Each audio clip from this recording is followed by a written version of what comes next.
Yes. This morning, I'm going to show you a little bit about the updates that have been made to content management. This should actually make uh, posting a whole lot easier for you. And in any case, if you have questions as we go along, please do ask. You can use the chat pod.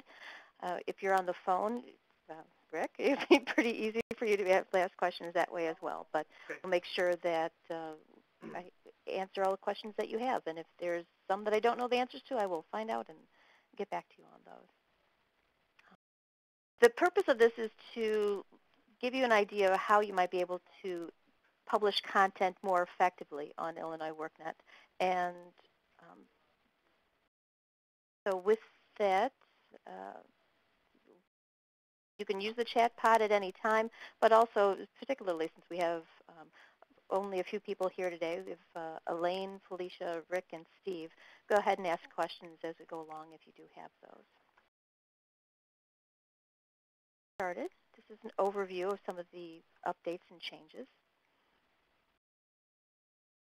Where we have in the past, you're probably familiar with the 4 pathways on Illinois WorkNet. We have added a new pathway that is specifically for individuals with disabilities and those assisting those people to provide them with some resources. So in addition to individuals, businesses, and key sectors where you were able to post promos in the past, you'll now also be able to post applicable and appropriate promos to the disabilities channel.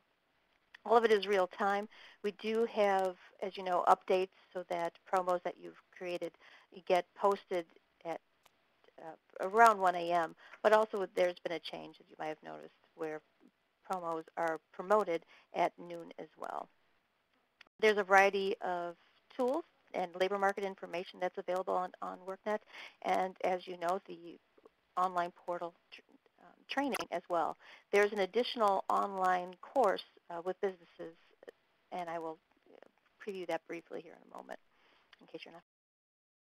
You are, I'm sure, familiar with the content management course, which has quite a lot of information on how to do things on Illinois WorkNet, including doing postings. I've updated the online course so that if you have questions and are not exactly sure how to promote a posting or put it in different places, that the information is there on the course.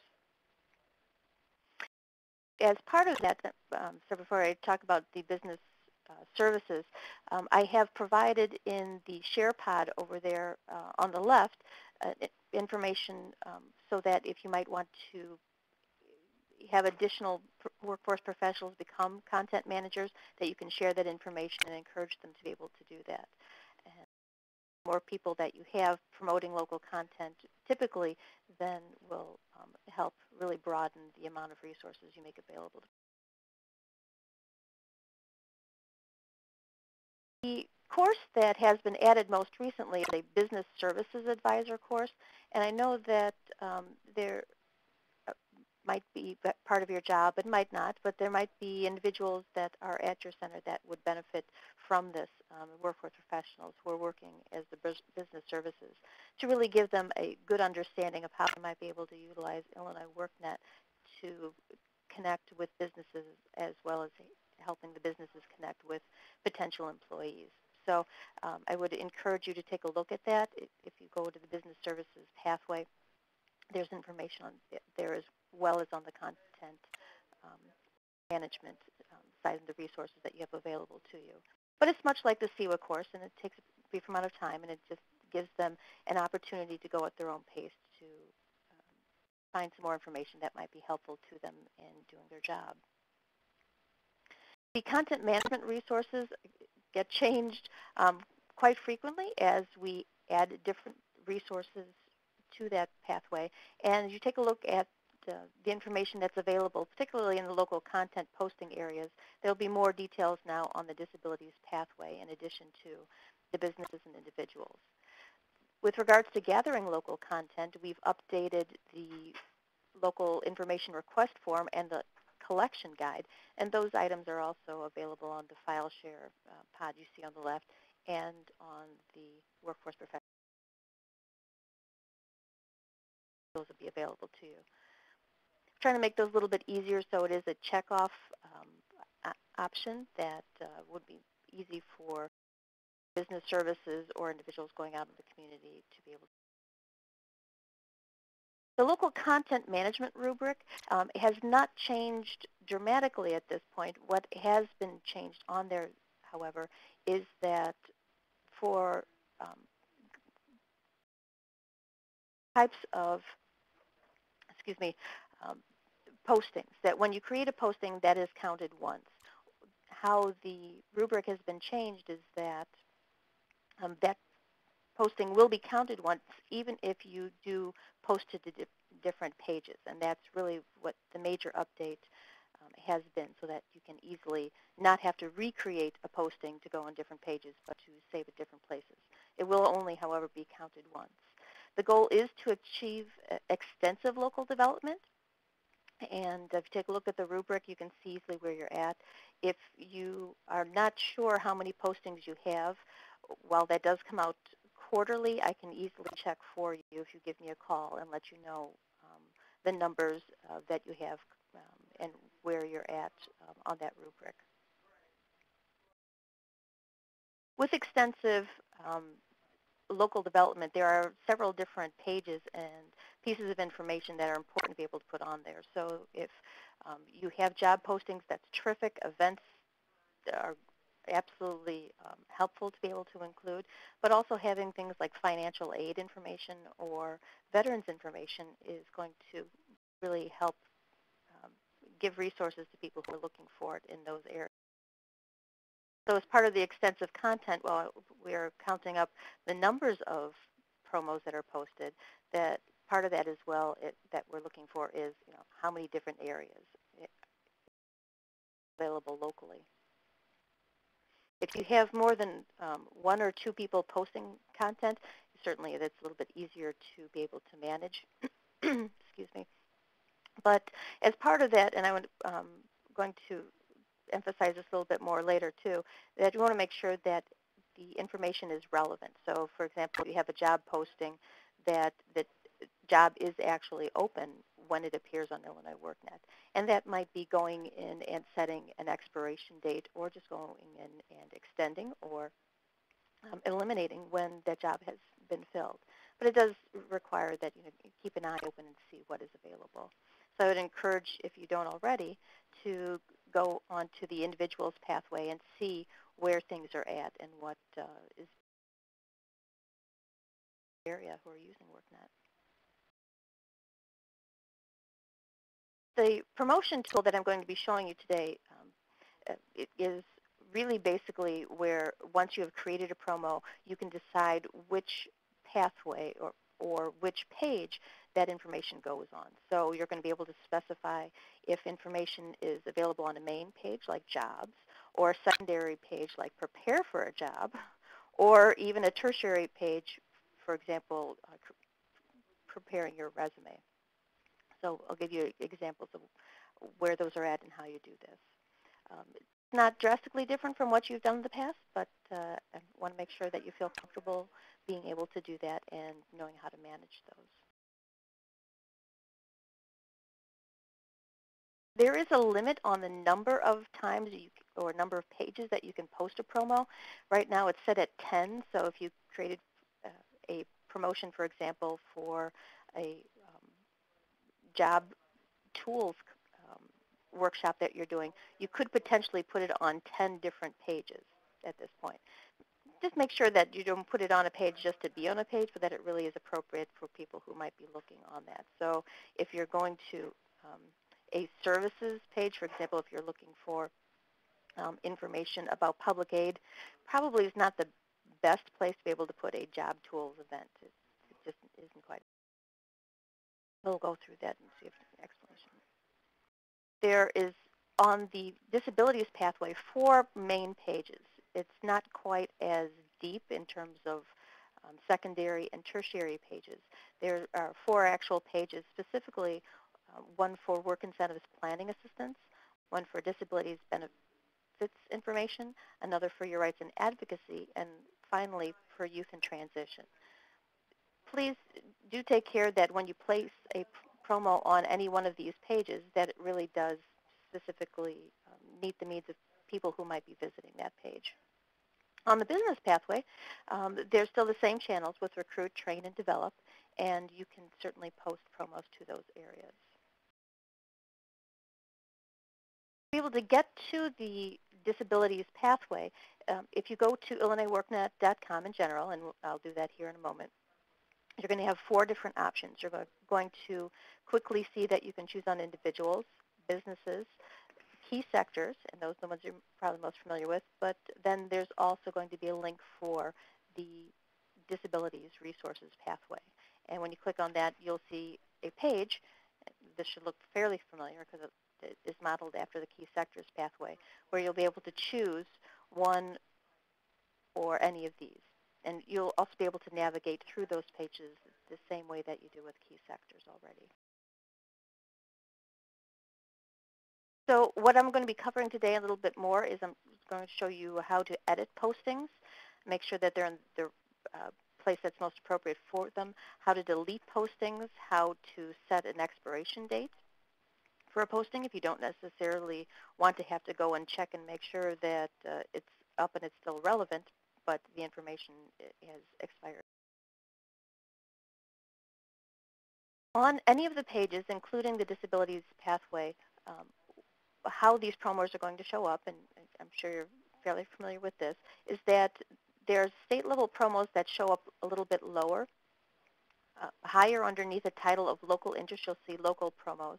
And then at the very top, you'll find the information where if you type in a zip code, they'll be able to get local information, including the details and resources.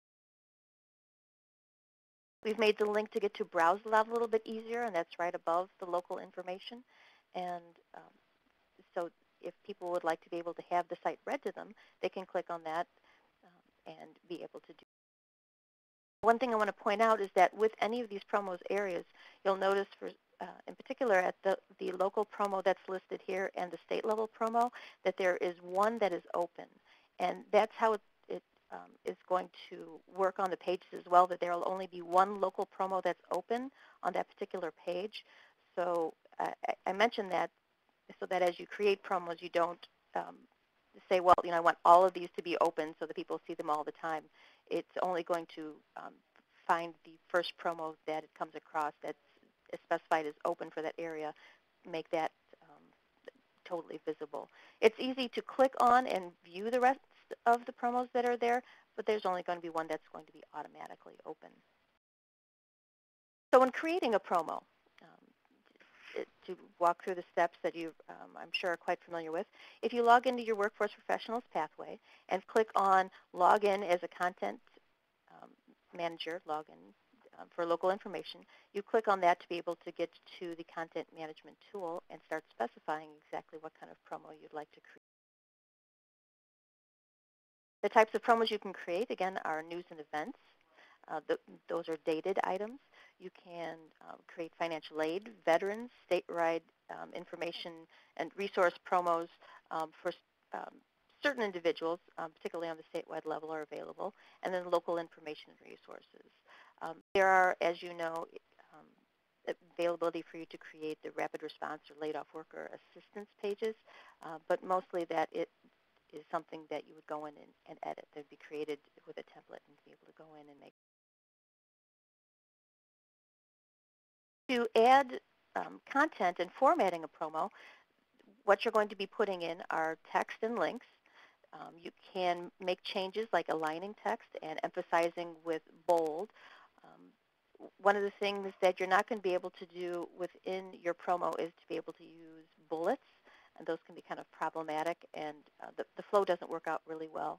And keep in mind when you're creating a promo that the width of it is really only about 5 or 6 letters wide, so that it's going to be formatted, specifically based on that kind of alignment. You can add a graphic. You can add a graphic to the promo itself, but you can also put a banner on the page, and that's something that's going to be a little bit different, but it's going to be wider, and how that it would appear on the pathway and the channels there is you would see the banner itself, which would be a small rectangle, versus seeing the link and the name specifically for that. It's been used pretty effectively for colleges, for example, where they might want to have, their little logo and the name of the college. Where it gets to be problematic is that, again, the width of the promo is pretty limited so that the text can appear fairly small. You really want to make sure that if you use a banner in a promo that the text is very abbreviated, maybe like 1 word or 2 words, to make sure that the text is large enough that it's readable. I've updated the content management guide, and that's not something that we typically keep updated, but I've done a webinar recently where that was appropriate and helpful for people. I've made that available to you in case you'd like to take a look at how the updates are going to be relevant to creating a posting. And if you take a look on there, there's a step-by-step for creating, editing, and deleting a posting on page 15. Again, that's in the file share pod there on the right. The page properties, once you go onto a page and you've created that, whether it's saved or approved, and the item that you see, or the graphic that you see here where it's saved, one of the things that you want to take a look at specifically is how long is this promo going to be visible to people in my area. There are some things like a local identity that might always be available, and you don't want it to expire. If there's an event, you are going to want to set that to have a date where it expires, and it does that with the tool, so that's easy enough to deal with. But if you have a job posting, for example, it's probably a fairly good odds that that job posting is not going to always be open. There's exceptions, of course, but in most cases, you want to make sure that the jobs that people see when they log onto your site are actual job openings, so they don't call and inquire about that and the job's already filled.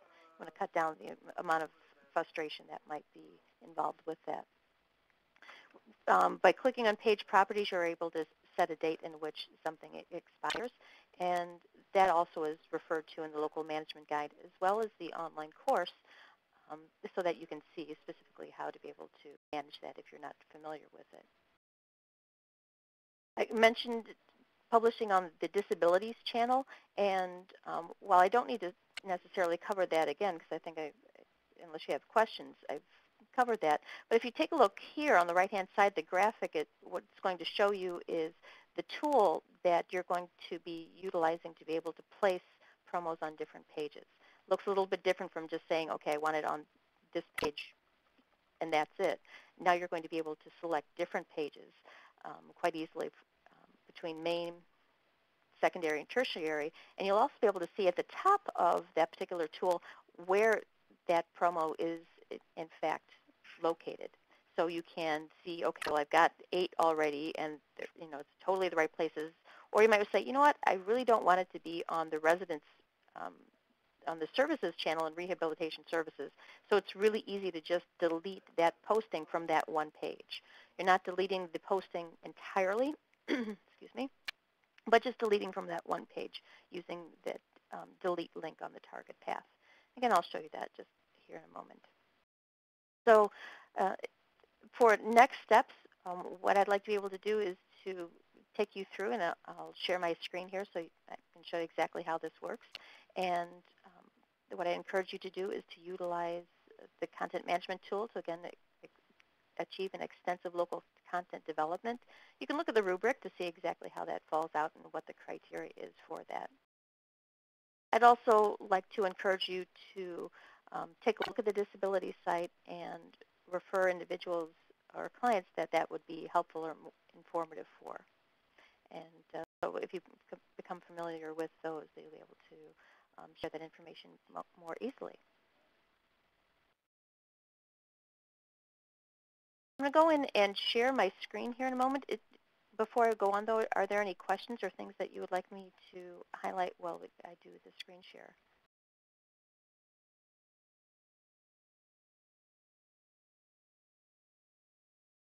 Briefly before I go there, I have the content management rubric that you can take a look at fairly quickly here. Again, the only unique change from the version that you've most recently been able to download from the content management resources is right in each of these that the number of postings that are being counted are going to be counting unique postings. So if you put a element up there and save it on 10 pages, it does not count as 10 postings. It's still just the one posting. That also is noted with the asterisk at the bottom of the page.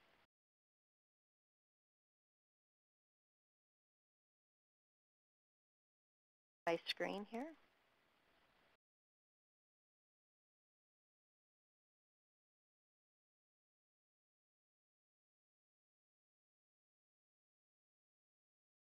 All right, what you should see on your page is the Illinois WorkNet splash page. As I mentioned, that's changed a little bit, and now that you can see the 4 easy pathway links, and of course Workforce Professionals pathway link is in the same place as it was. But to go in and to create a promo and be able to save it in different places, I'm going to go just directly to the Workforce Professionals pathway. Has any of you started to use this tool yet and found it easy to use or not as easy as you expected?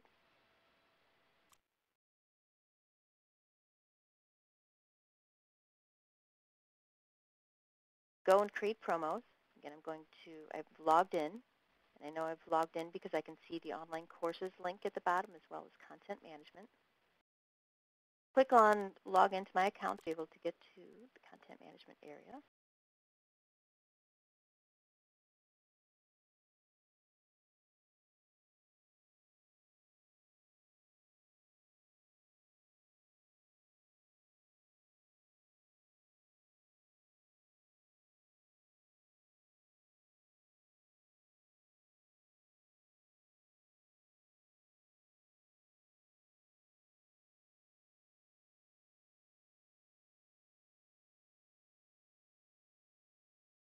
Found this is a really wonderful way because it was sometimes a little bit aggravating to be able to go in and needing to have a promo in several different places and having to recreate it several times. You'll notice on the content management area that I've just logged into that I have some specific directions, and these are exactly the kinds of things that we're talking about here today and some of the step-by-step processes for being able to utilize.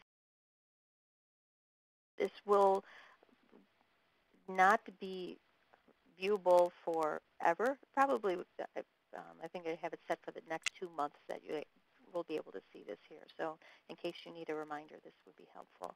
There's also a link at the bottom here so that you can go in and look at the rubric.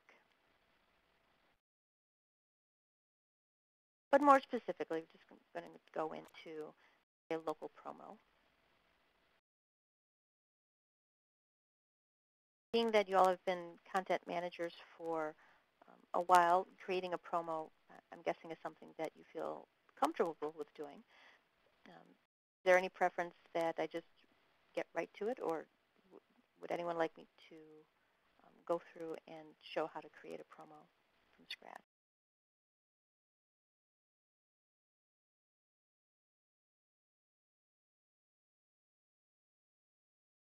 You'll see that on my page, it looks probably a little bit different from yours.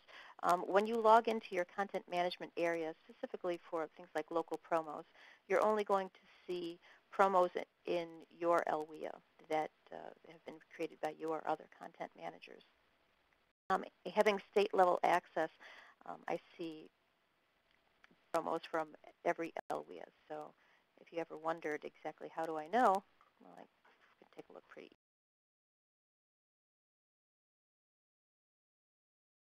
Go into a posting to create a new posting.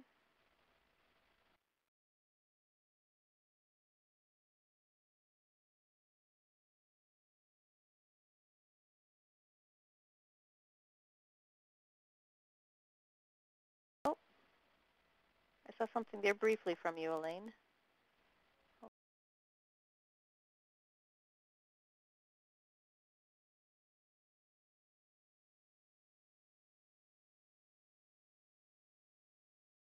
with going in and creating a new promo, you will automatically see which LWIA you are, so you don't need to select. From a statewide level, there's an option to create more than one area. I'll just say test promo, so I'll be able to find that easily. If I would want to insert a banner, which is the little rectangle that is going to substitute for the words that you normally see for promos, I could enter that in here. Notice that the image itself can be no larger than 200 pixels in width. With regards to priorities, this is how high up or low you would want that particular promo to appear. Do keep in mind that even if you had selected priority order number of 1 for all of your promos, only obviously one's going to be towards the top. If you select that it's a featured promo, that's what's going to make it appear open.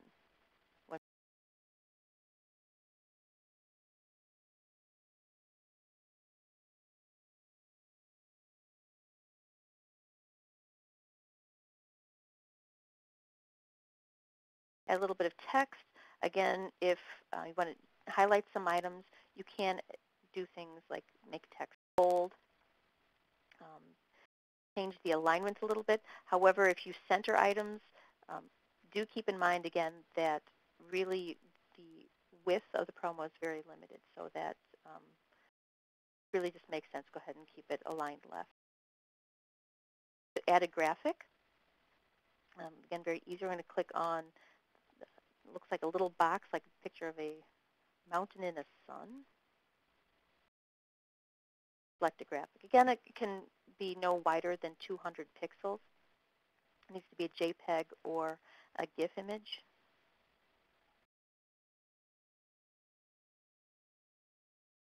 Graphic that you wanted to be able to insert.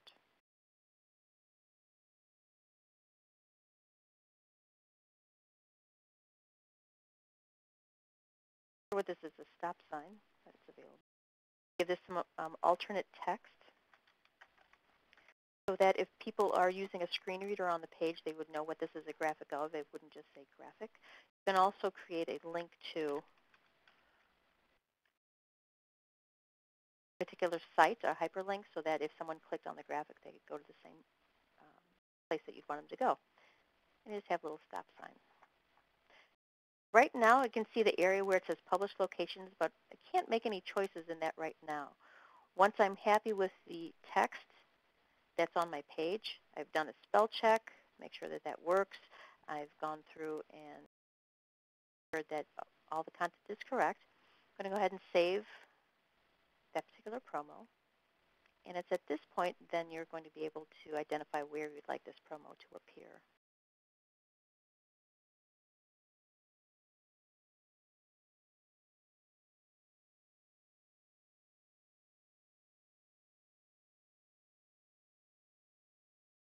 The text box has disappeared. I have not promoted this yet, and I think this would be helpful because if you have someone who can create promos but not necessarily approve them, that they can make these selections to where the promo should appear, and then the person who would be approving those could go in and do that at that point.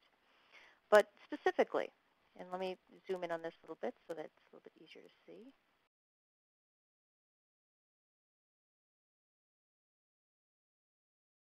With this particular promo, I can decide exactly where I would like this promo to appear.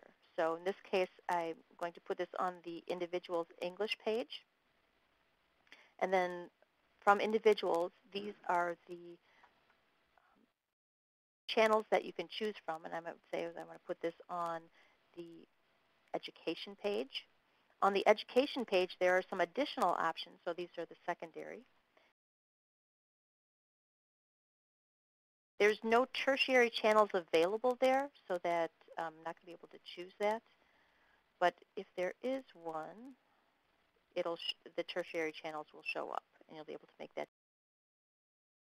Once you've chosen where it is that you would like to be able to save that, if you click Select Channel, that particular dialog box is going to change just a little bit more. Notice here where it says and it shows where the published locations are. And I can go in and I can say, well, I also want to save it on the jobs channel and find a job.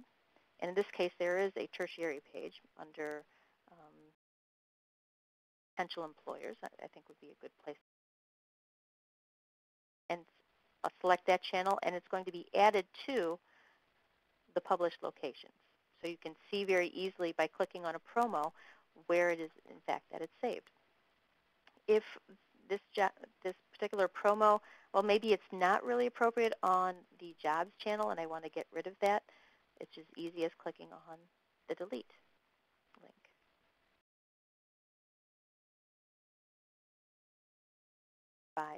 And you see exactly where it's saved. It'll also let you know when a promo has successfully been placed on a particular page. You're going to get this green box to identify that. Lastly, before I go further, I wanted to mention to you again the page properties. To be able to identify when a promo expires, if it's not an event that's cool, you click on page properties, and you can do this at any time, even if it's been approved and does not need to be reapproved. You can go in and determine when this should stop publishing. And in fact, I'm going to say, good idea, where I want it to actually not appear on the pathway. It'll disappear even though I've created that for an example. Okay.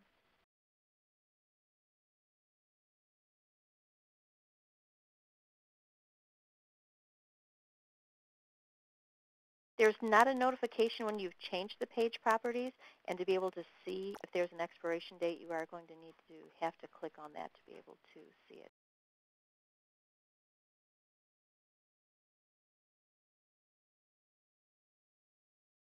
In any case, what I would like to,